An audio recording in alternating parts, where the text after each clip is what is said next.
All right, and rolling. Lesson number 2. Let's do a daily burner, double burner.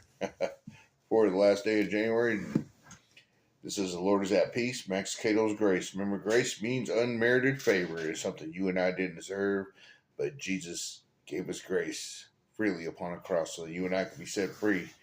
And through that way, we could go home to God the Father in heaven, guided by the holiness of His Spirit. Let's see what kind of peace they're talking about. Peace that surpasses all understanding. His Spirit is over our flesh. The Lord is peace. Guhakna, God's peace, which is so great we cannot understand it, will keep your hearts and minds in Christ Jesus. In Nadakalokoshe, Philippians 4 and 7. The Lord came to Gideon and told him he has to lead his people in victory over the Midianites.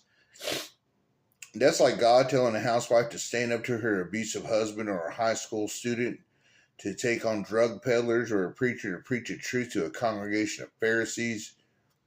You better get somebody else. I like how it's worded. That's how it says it too.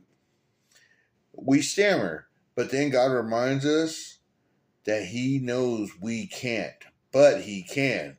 And to prove it, He gives a wonderful gift. He brings a spirit of peace, a peace before the storm, a peace beyond logic. There's that peace that is beyond understanding. You know, remember Spock? Spock was always a man of logic. That's not logical, Jim. That's not logical. But as the episodes went on, Spock started becoming more human than he realized. And then he started realizing some stuff. Even Spock gave his life for the crew later on in like Genesis or so. Okay. He gave it a peace before the storm, a peace beyond logic. He gave it to David after he showed him Goliath. He gave it to Saul after he showed him the gospel. Not the Saul that was the king, but the Saul that was a persecutor, also known as Paul. He showed him the gospel. He gave it to Jesus after he showed him the cross, and he gave it to Gideon. So Gideon in return gave the name to God. Gave the same to God. Hang on, wait. And Gideon in turn gave the name to God.